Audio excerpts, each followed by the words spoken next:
بسم اللہ الرحمن الرحیم. عزیز طلباء و طالبات, السلام علیکم and welcome back to our plant systematics class. We were discussing plant nomenclature. آپ کو یاد ہوگا پچھلی ویڈیو میں ہم نے nomenclature کی ڈیفینیشن اور کسی حد تک اس کی ہسٹری دیکھی, اور ہم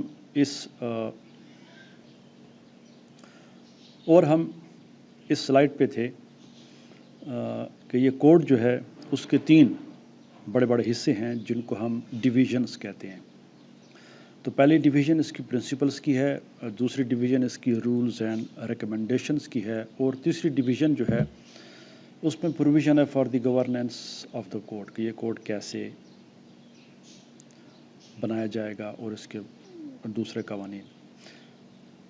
اس ویڈیو میں ہماری جو توجہ ہے وہ زیادہ تر یہاں پہ ہوگی دی پرنسپلز, کیونکہ آپ سیکنڈ سیمسٹر میں اور انشاءاللہ آپ 5th سیمسٹر میں جب جائیں گے تو آپ نامنکلیچر کو بڑی تفصیل سے پڑھیں گے. تو رولز اور ریکمنڈیشنز اور باقی چیزیں فی الحال ہمارے اسکوپ سے باہر ہیں, تو ہم پرنسپلز کو دیکھتے ہیں. اور جیسے کہ ان کا نام ہے پرنسپلز, تو یہ بیسز ہیں یا بیس بناتے ہیں بوٹینیکل نامنکلیچر کا جو سسٹم ہے اس کا.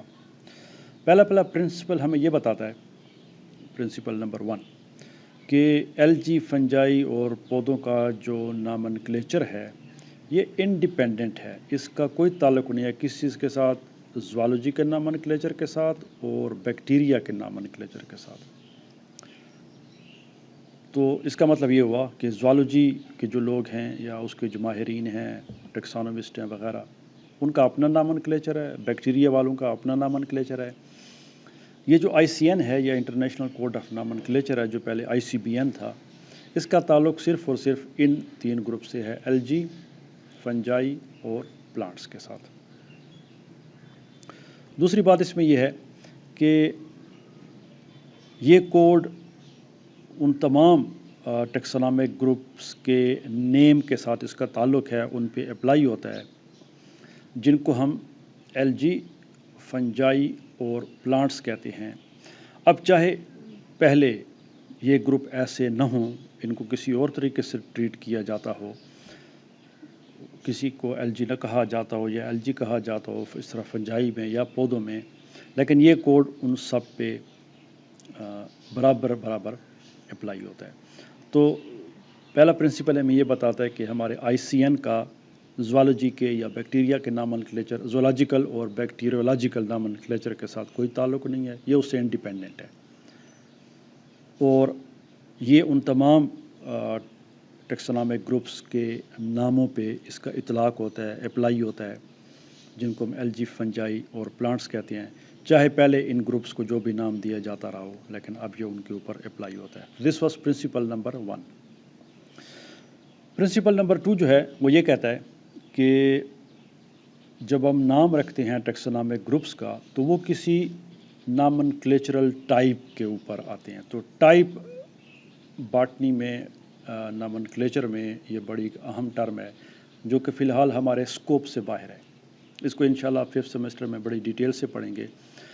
مختصر طور پر میں آپ کو یہ بتا دوں کہ ٹائپ جو بیسک ٹائپ ہوتی ہے, جس کے اوپر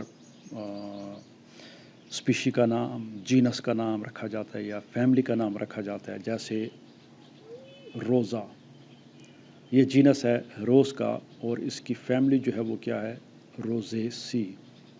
تو اب یہ روزا جو ہے یہ کیا ہے, دس از ٹائپ جینس, جس کے اوپر فیملی کا نام رکھا گیا. تو اب جتنے بھی ہم نامنکلیچرل گروپس کے نام رکھتے ہیں وہ نامنکلیچرل ٹائپس پہ ہیں. تو ٹائپ یہ ہے کہ ہم فرض کر لیتے ہیں کہ آپ کو اپنے علاقے میں, کسی بھی علاقے سے جس سے آپ کا تعلق ہے, آپ کو ایک ایسا پودا ملا جو کہ نیا ہے, اور آپ نے دیکھا کہ ابھی تک اس کا نام نہیں رکھا گیا. تو وہ جو پودا آپ کو ملا ہے, جو اوریجنل پودا ہے, جو پہلے آپ نے دریافت کیا اور پھر آپ نے اس کو آئیڈینٹیفائی کیا, اس کا نام رکھا, اور اس کا جینس اگر پہلے سے تھا تو ایک جینس میں ڈالا یا اپنا جینس بنایا, جو فیملی پہلے سے موجود تھی اس میں رکھا. اب یہ جو پودا آپ کو ملا ہے پہلے بالکل سٹارٹ میں، یا نیا پودا ہے جو کہ اب تک کسی نے بھی نہیں دیکھا اور آپ نے پہلے دفعہ اس کو دیکھا ہے. سو دس از ٹائپ.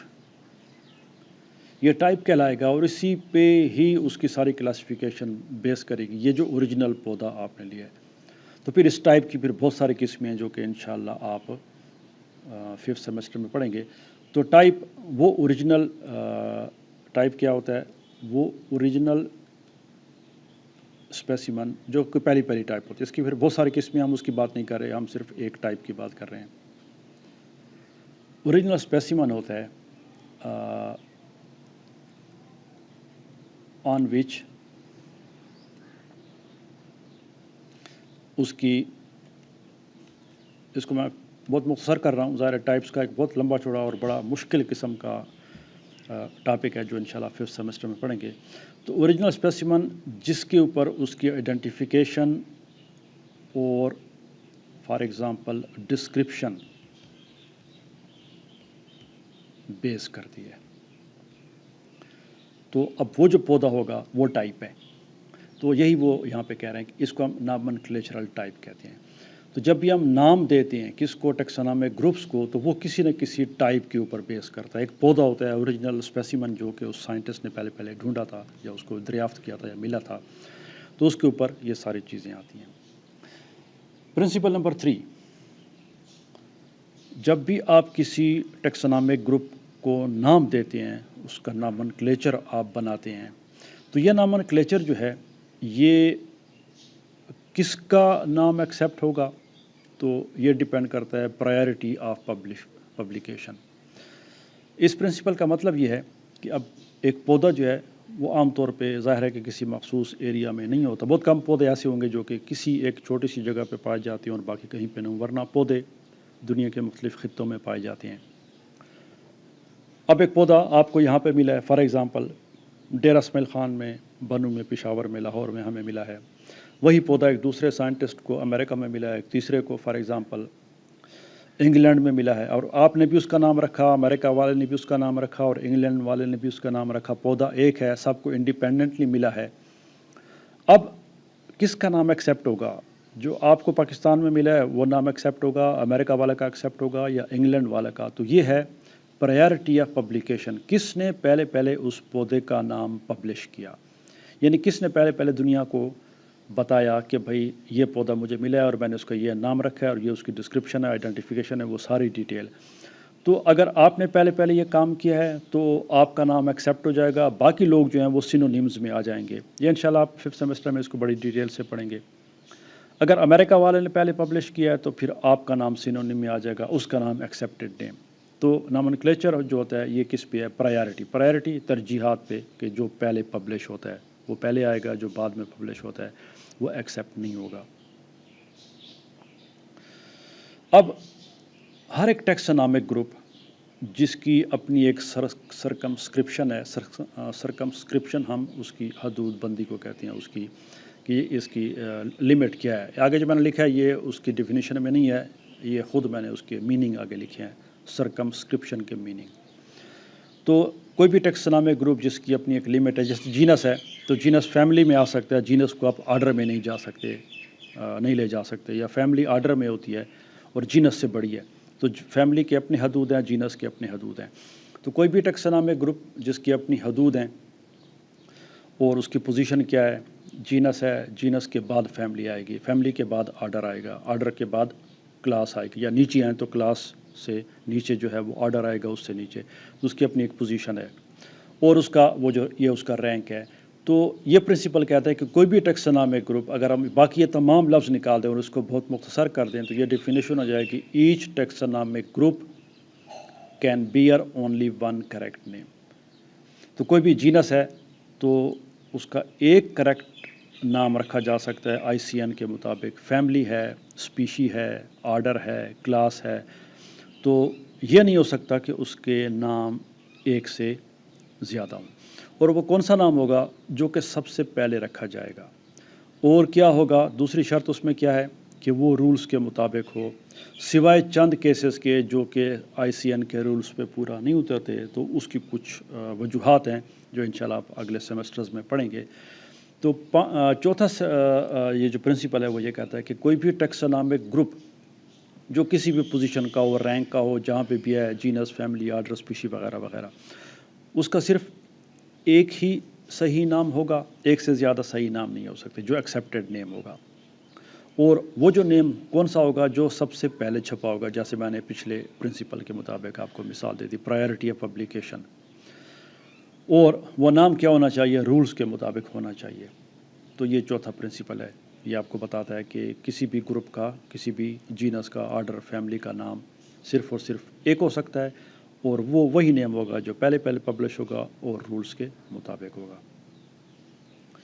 پانچواں پرنسپل کیا کہتا ہے کہ جتنے بھی سائنٹیفک نیمز ہیں ان کو ہم لاطینی زبان میں تصور کرتے ہیں، چاہے وہ لاطینی زبان سے لیے گئے ہیں یا نہیں. تو بہت سارے نام ایسے آپ کو ملیں گے جو کہ مثلاً ایک نام ہے پائنس راکسبرگائی.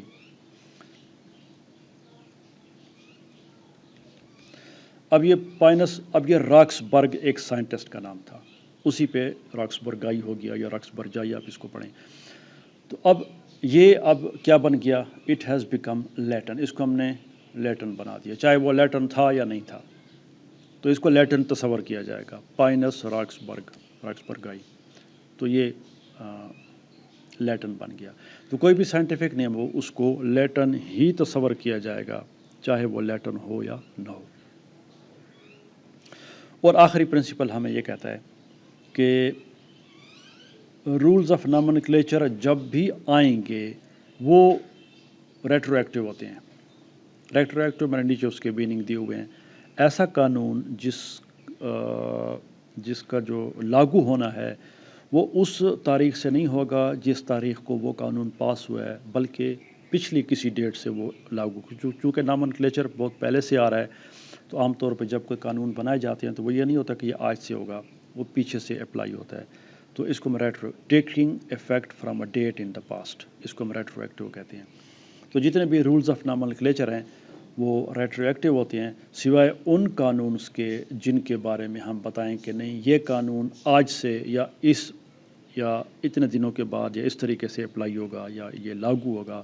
ورنہ عام طور پہ جتنے بھی رولز ہوتے ہیں نامنکلیچر کے وہ ہمیشہ ماضی سے ہی اپلائی ہوتے ہیں، 30 سال پہلے، 50 سال پہلے، 100 سال پہلے. جس طرح ہماری جو انیشیل ڈیٹ ہے نامنکلیچر کی وہ 1753 ہے، 1753، جو کہ لینیس کا جنرا اور اسپیشیز پلانٹیرم کی جو ڈیٹ تھی، جو اس نے پہلے اپنے پلانٹس کی جو کتابیں شائع کی تھی بائنامیل نامنکلیچر کے ساتھ. تو ہمارا نامنکلیچر اس ڈیٹ سے چلتا ہے. تو بہت سارے قوانین ایسے ہیں جو کہ ہم 1753 سے لاگو کرتے ہیں، کوئی 1930 سے لاگو ہوتا ہے، کوئی کس ڈیٹ سے لاگو ہوتا ہے، چاہے وہ 2020 میں وہ قانون بنے یا 2011 میں بنے یا 12 میں بنے وغیرہ. تو چھٹا پرنسپل یہ کہتا ہے کہ رولز آف نامنکلیچر جو ہے جب تک بتایا نہ جائے وہ ہمیشہ ماضی سے ہی اپلائی ہوتے ہیں. تو یہ تھے پرنسپلز آف نامنکلیچر. اس کے ساتھ ہی ہمارا جو نامنکلیچر کا ٹاپک تھا وہ ختم ہو گیا. اس کے بعد انشاءاللہ ہم یہ ہے پلانٹ سسٹمیٹکس، اناٹمی اور ڈیولپمنٹ کا اگلے ٹاپکس میں انشاءاللہ جائیں گے. تو دیکھتے رہیے. Thanks for watching and see you in the next video.